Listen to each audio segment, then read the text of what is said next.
오늘 국회에선 법제사법위원회 전체 회의가 열렸습니다. 이 자리에서 또다시 민주당 법사위 의원들과 한동훈 법무부 장관의 설전이 이어졌는데요.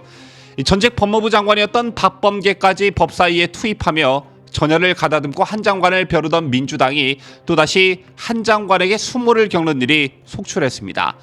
민주당의 한동훈 장관에 대한 집중 포화를 한 장관이 어떤 논리로 반박했는지 보도합니다.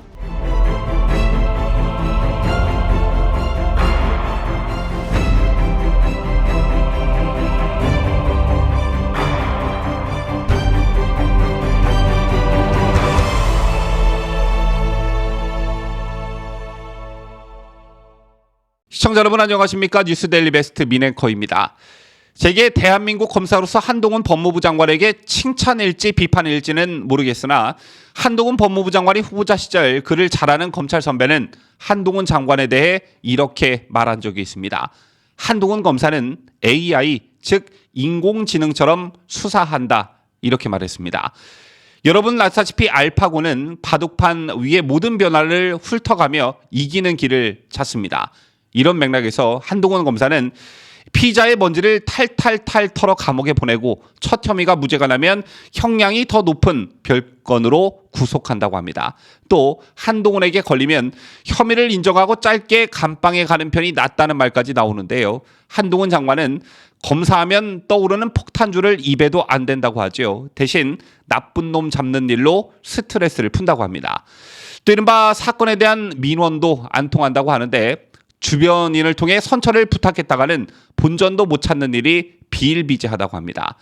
이 때문에 무자비하고 철저한 수사 방식에 동료들은 혀를 내두르고 당하는 사람들은 진절머리를 친다고 하는데 바로 이 점이 민주당이 문재인 정권 시절 한동훈 검사장을 좌천시킨 이유일 테고 또 윤석열 정권 들어 그가 법무부 장관이 되자 엄청난 발악을 하고 있는 이유일 것입니다.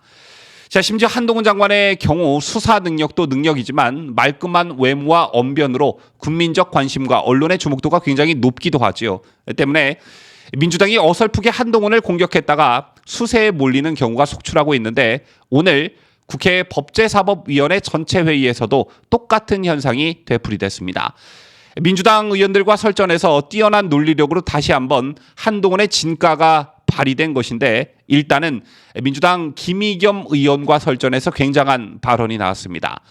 김의겸 더불어민주당 의원이 서울중앙지검만 6개 부서 전국에 걸치면 거의 100명이 넘는 검사들이 문재인 정부를 겨냥해 수사를 하고 있다고 비판하자 한동훈 장관은 지난 정권 초반에 소위 말하는 적폐 수사의 실무를 제가 담당했지만 현재 수사의 총량이나 투입 인원은 그때 10분의 1도 되지 않는다고 반박했습니다.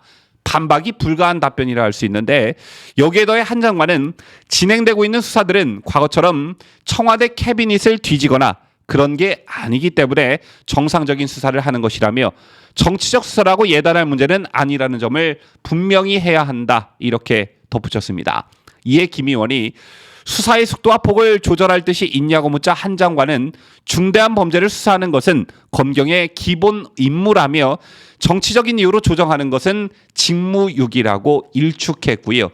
서해 공무원 피격, 탈북어민 강제 북송 의혹 수사에 대해서도 지난 정부 때부터 계속되어 왔던 수사들로 새로 발굴하거나 뒤져서 한 수사가 전혀 아니다라고 반박했습니다. 그러자 궁지에 몰린 김의겸이 또 건진법사의 이권 개입 시도 의혹을 거론하며 살아있는 권력도 수사해야 하는 것 아니냐고 추궁하자 건진법사는 모르는 사람이라며 검찰 수사에 제가 구체적으로 개입하지 않아서 모르겠지만 문제가 있으면 수사할 것이다 이렇게 답변했습니다. 여러분 모두 문재인 정권 때 이른바 청와대 캐비닛 모두 기억하실 겁니다. 미묘한 시기 때마다 청와대 캐비닛 문건들을 터뜨려 망신을 주는 일이 되풀이됐지요. 여기서 말하는 미묘한 시기란 가령 예를 들자면 박근혜 대통령의 구속시한 연장 문제를 놓고 세월호 첫 보고를 받고도 30분 동안 아무런 조치를 취하지 않았다며 그게 청와대 안보실에서 발견됐다고 여론전을 펼친 바 있지요. 또 김의겸 청와대 대변인은 기무사 계엄령 문건 가운데 새롭게 입수한 대비계획 세부 자료를 언론에 공개하기도 했습니다. 그런가 하면 삼성전자 이재용 부회장의 항소심을 앞두고 여당 의원이 민정수석실에서 이 부회장은 세자인이 자리 잡아줘야 한다는 문건이 발견됐다고 폭로하는 일도 있었습니다. 여기엔 일정의 공식이 존재했는데요. 청와대가 먼저 이슈를 제기한 뒤에 청와대 캐비닛 등에서 뭔가를 발견했다며 구체적인 물증을 공개하는 방식으로 이어졌습니다. 이렇게 해서 청와대가 나서 언론에 발표를 먼저 한 다음에 해당 자료를 검찰에 인계했고 검찰은 곧바로 정식 수사에 착수하곤 했습니다. 청와대가 공개한 전 정부에 대한 문건들은 어김없이 이른바 국정농단 피의자들에 대한 수사와 공판에 활용이 됐지요. 이런 걸 바로 정치적 수사라고 하는 것입니다. 그런데 이런 정치적 수사의 최일선에 있었던 청와대 대변인 출신 김의겸이 정치적 수사를 운운하니 이를 다 알고 있는 당시 담당 검사였던 한 장관이 얼마나 어처구니 없었겠습니까? 이런 배경에서 한 장관이 윤석열 정부에서 진행되고 있는 수사들은 과거처럼 청와대 캐비닛을 뒤지거나 그런 게 아니기 때문에 정상적인 수사를 하는 것이다. 이런 답변이 나왔다고 볼 수 있고요. 이 밖에도 어설프게 질문을 던졌다가 망신을 당하는 민주당 의원들은 더 있었습니다. 바로 법무부 장관 출신 박범계 의원과 김남국 의원인데, 먼저 김남국 의원은 이원석 검찰총장 후보자의 과거 수사 정보 유출 논란을 제기했다가 한동훈 장관으로부터 그랬다면 전 정권, 즉 문재인 정권에서 승진할 수 있었겠느냐라고 받아쳤고요. 박범계 의원의 경우 이른바 검수원복 시행령에 대한 검찰 수사권을 제한하는 시행령을 가지고 수사권을 오히려 확대하는 개정으로 만들었다며 꼼수라고 지적하자 한동훈 장관은 검찰청법 일부 개정 법률안 수정안을 낼 때 박 의원님께서 찬성하셨다며 그 내용은 검사가 수사를 개시할 수 있는 범위와 관련해 그 외 검사의 직접 수사 개시 범위를 대통령령으로 정하도록 해 구체적인 타당성을 갖추도록 한다였다. 이렇게 답변하면서 전곡을 찔렀습니다. 또한 한 장관은 저는 박 의원께서 찬성한 내용대로 국민을 범죄로부터 보호하기 위한 최소 필요한 내용의 시행령을 만드는 것이라며 진짜 꼼수라면 위장 탈당이라든가 회기 쪼개기 같은 그런 게 꼼수 아니겠느냐 이렇게 말하면서 검수완박을 밀어붙인 민주당을 직격했습니다. 지난 인사청문회에서도 그렇고 그 다음 있었던 대정부 질문에서도 그렇고 한동훈 장관이 국회에 등장할 때마다 포털과 유튜브에서는 기이한 현상이 벌어지곤 하죠. 포털에서 기사 조회수가 폭증하고 유튜브에서도 조회수가 그야말로 폭발하는데 기사나 영상의 내용은 주로 한동훈 장관이 민주당 의원들을 논리적으로 박살냈다는 데 초점이 맞춰져 있습니다.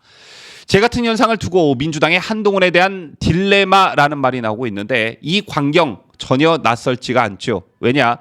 윤석열 검찰총장을 대통령으로 만든 건 다름 아닌 민주당이었습니다. 민주당이 윤석열 검찰총장을 때리면 때릴수록 윤 총장의 정치적 입지는 날이 갈수록 커졌고 결국 윤석열에 의해 민주당의 정권 연장은 실패로 돌아가고 말았습니다. 제 같은 현상이 한동훈 법무부 장관에게도 벌어지지 않을까? 이런 생각들, 이런 걱정들을 민주당이 현재 하고 있을 것이라고 보는데 과연 민주당이 가진 한동훈의 딜레마 결말이 어떻게 될지 궁금해지는군요. 지금까지 저는 자유대한민국을 소화하는 뉴스데일리 베스트 민앵커였습니다.